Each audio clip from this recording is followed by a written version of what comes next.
Olá pessoal, estamos aqui para mais um vídeo de relatividade. Então, esse vai ser um vídeo um pouco mais curto.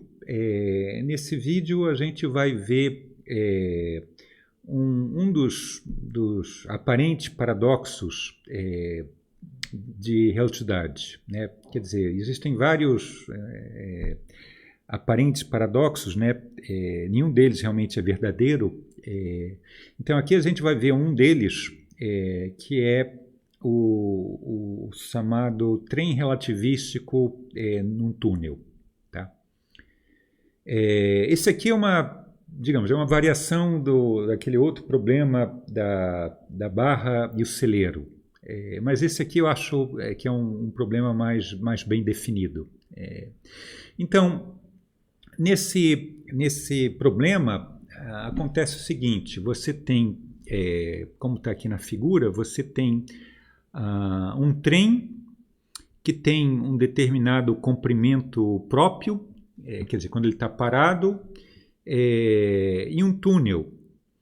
E o comprimento próprio do trem é maior do que o comprimento próprio do túnel. Tá? Por exemplo, digamos que o trem tenha, não sei, 100 metros e o túnel tenha 50 metros, por exemplo. E digamos que nesse túnel, por alguma razão, você tem lá portões, tanto na entrada quanto na saída, tipo guilhotina, que abrem e fecham. Né? E tem um centro de controle aqui, bem exatamente no meio do túnel, que manda o sinal para esses portões abrirem e fechar. Né?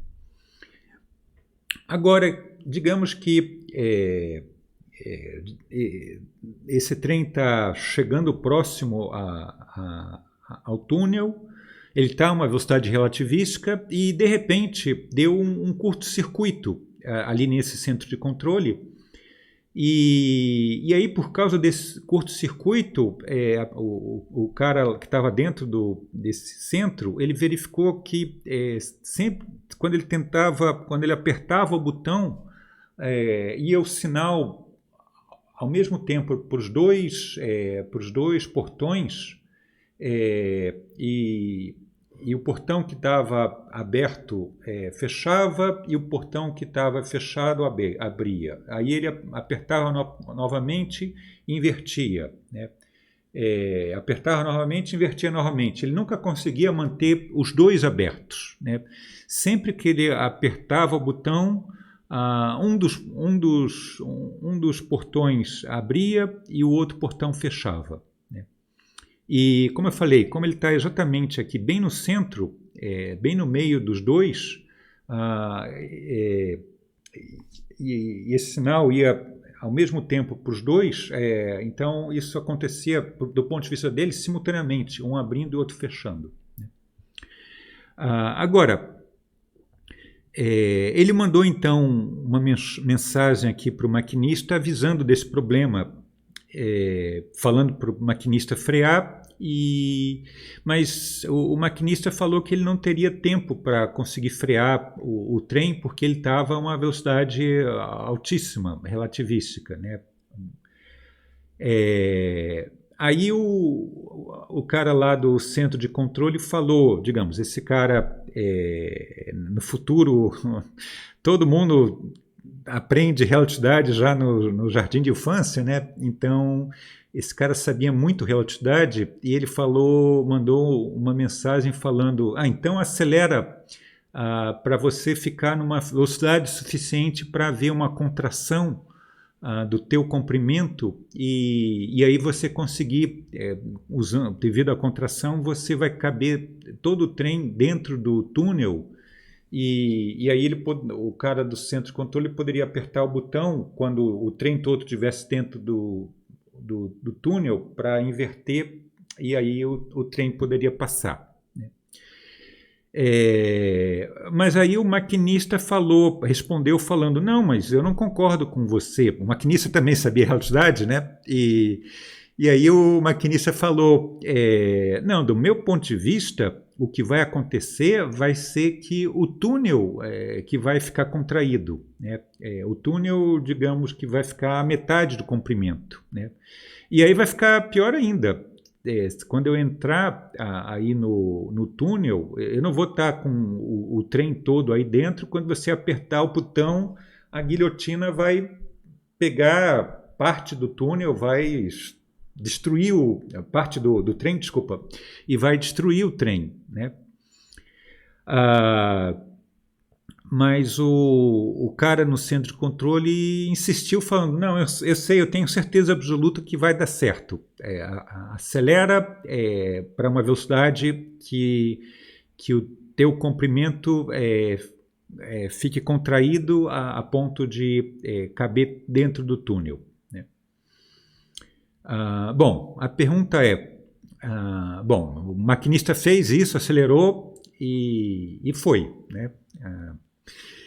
A pergunta ele vai conseguir passar sem a guilhotina lá pegar o trem na metade? Vai conseguir? Qual dos dois está certo, né?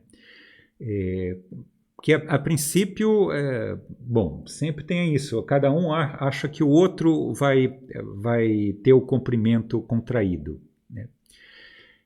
Mas na hora dessa questão de abrir e fechar, não pode, do ponto de vista de o trem passa sem nenhum problema, do ponto de vista de outro, a guilhotina o portão vai quebrar o trem à metade.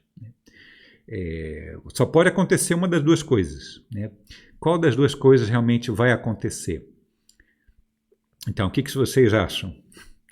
Então, vamos ver. Esse problema realmente, se você só pensa sem usar diagrama de espaço-tempo, é muito difícil você tentar saber qual dos dois realmente vai estar certo, né? Mas usando aqueles diagramas de espaço-tempo que a gente viu na aula 5, aula passada, é extremamente simples você ver o que vai realmente acontecer. Bom, então vamos ver o diagrama de espaço-tempo dessa situação, né? Então, aqui eu vou considerar dois sistemas de coordenada. O sistema sem linha, S sem linha em azul, que está, digamos, junto com o túnel, com a central lá de operação, e o referencial aqui em vermelho, que ele move junto com o trem, né? Ele vê o trem parado, né? E a gente considerou esses dois referenciais tais que no instante t igual a 0 para os dois, as origens coincidem, né?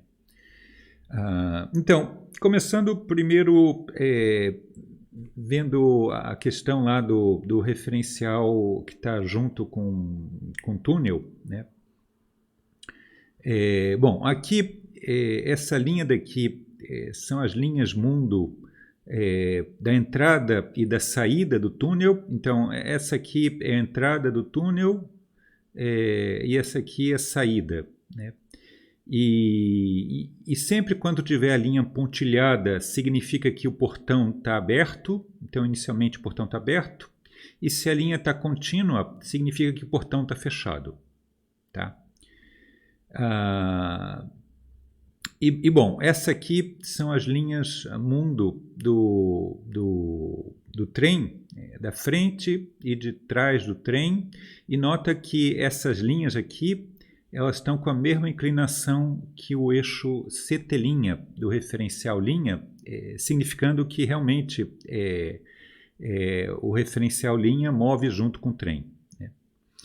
Bom, agora, vocês lembram que sempre para a gente considerar o comprimento de um objeto, eu sempre tenho que tomar as duas extremidades no mesmo instante, para o referencial, né? Então, no referencial que está junto com o túnel, o comprimento do túnel é esse L0M. Aqui eu coloquei M de montanha, tá? Para não confundir com trem, T de trem. E aí você vê que, então, esse aqui que é o comprimento, essa parte aqui que vai da entrada do túnel até a saída do túnel. E nesse referencial, eu também, para o comprimento do trem, eu tenho que pegar a parte da frente e de trás no mesmo instante. Quer dizer, tem que pegar exatamente numa linha paralela ao eixo X, né?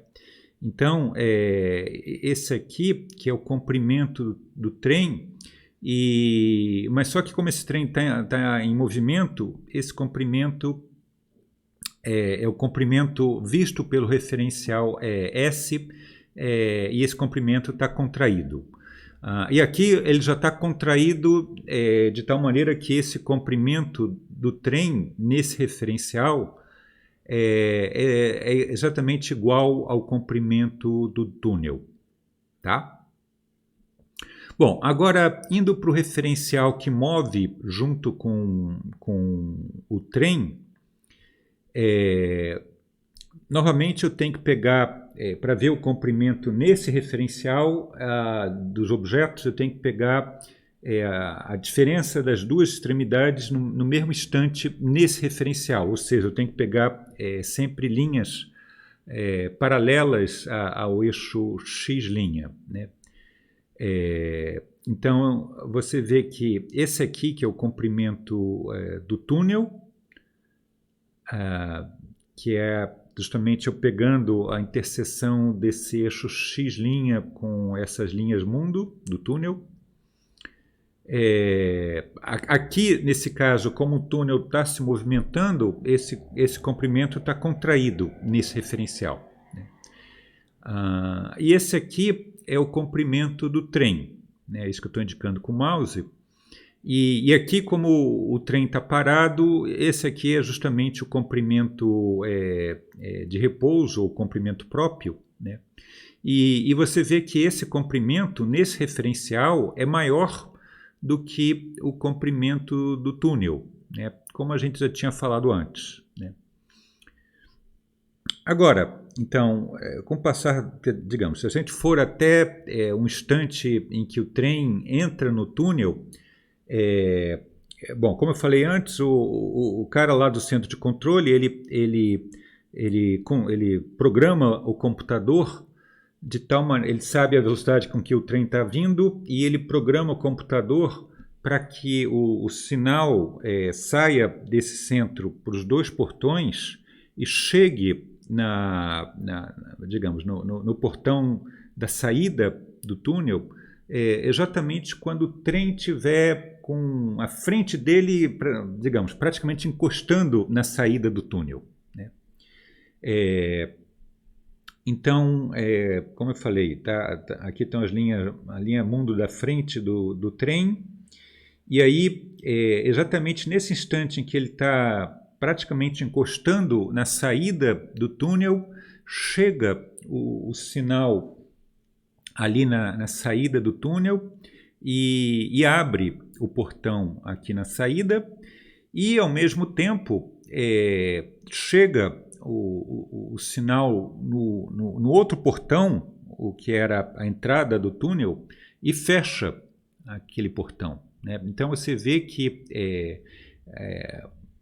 um portão e o outro, um abriu, o outro fechou, nesse referencial, nesse instante T0. Exatamente nesse instante, simultaneamente um abriu e outro fechou, né?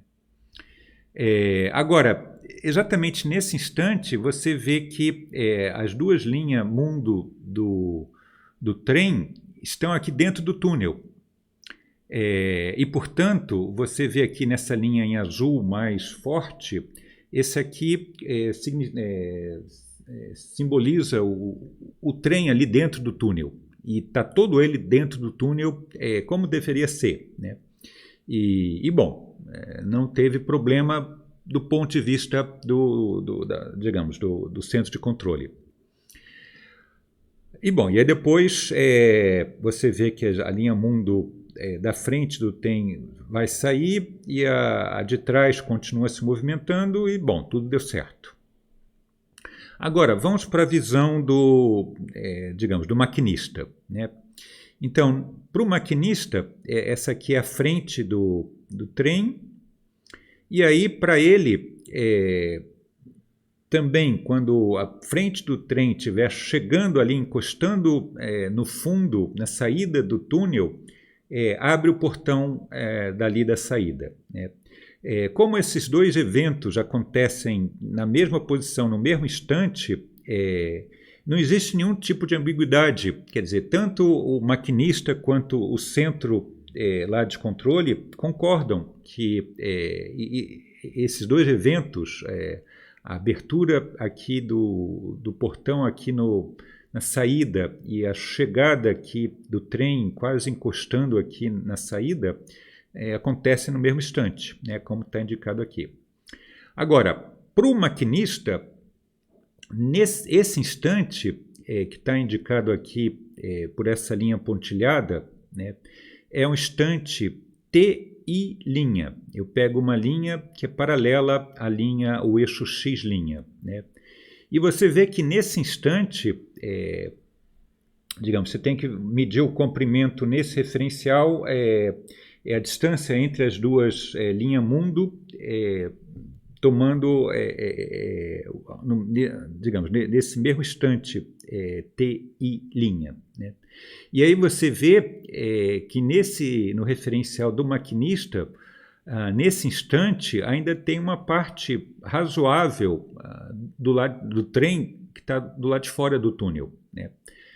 Como deveria ser, porque nesse referencial o trem é maior que o túnel. Ele não cabe todo, nesse referencial ele não cabe todo do túnel e dentro do túnel, e você vê que realmente tem uma parte do lado de fora. Mas você vê que nesse referencial o portão ainda continua aberto. Você vê que aqui está empontilhado ainda. Então não aconteceu nenhum problema, né? Aí passa um pouquinho de tempo.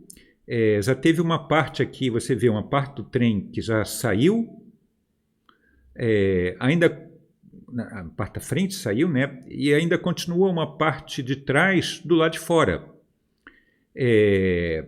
Mas tudo bem, ainda não aconteceu nenhum problema, porque você vê que nesse referencial a parte da frente, digamos, a saída do túnel está com o portão aberto, e a entrada também continua com o portão aberto, né? Então, nesse referencial não aconteceu isso de um portão abrir e outro fechar no mesmo instante. Os dois estão abertos, né? E aí depois passa mais um pouco, aí chega nesse instante TF', que é um instante em que a parte final do trem entra no túnel. E aí só nesse instante, nesse referencial, é que o portão da frente, de entrada, é fechado, né? E bom, já tem uma parte grande do túnel do lado de fora, né?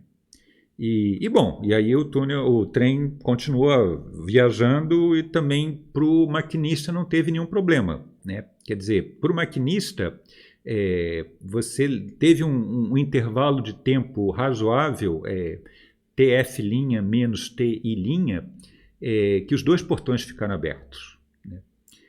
Então, digamos, o que garantiu, quer dizer, a diferença que possibilitou o trem atravessar o túnel foi que, ao contrário do que acontece lá para o centro de controle, em que um portão abre e o outro fecha simultaneamente, o trem cabe lá dentro e um abre e outro fecha simultaneamente. Agora, para o maquinista, o trem não cabe lá dentro, mas para o maquinista, devido à relatividade da simultaneidade, como a gente viu na aula 2, para ele não tem essa, digamos, não abre e fecha um túnel simultaneamente. Para ele, abriu o túnel da saída e só algum tempo depois é que o túnel, desculpa, abriu o portão da saída, né? E só algum tempo depois é que o portão da entrada fechou, né? Então, é por causa disso que, do ponto de vista do maquinista, que ele conseguiu atravessar o túnel sem problema, mesmo o trem sendo maior do que o túnel. Tá legal? Então, vocês veem que realmente, usando esse diagrama de espaço-tempo, fica bem simples de entender o que de fato aconteceu, de uma maneira bem clara. Espero eu que tenha ficado claro para vocês também. Bom, então tá. Então a gente fica por aqui. Depois, na aula 6, a próxima aula, a gente vai ver um outro paradoxo, que é o famoso paradoxo dos gêmeos, que também é um paradoxo que não é verdadeiro, é aparente. Tá legal? Bom, então tá. Então a gente fica por aqui e depois continuamos. Até mais, então.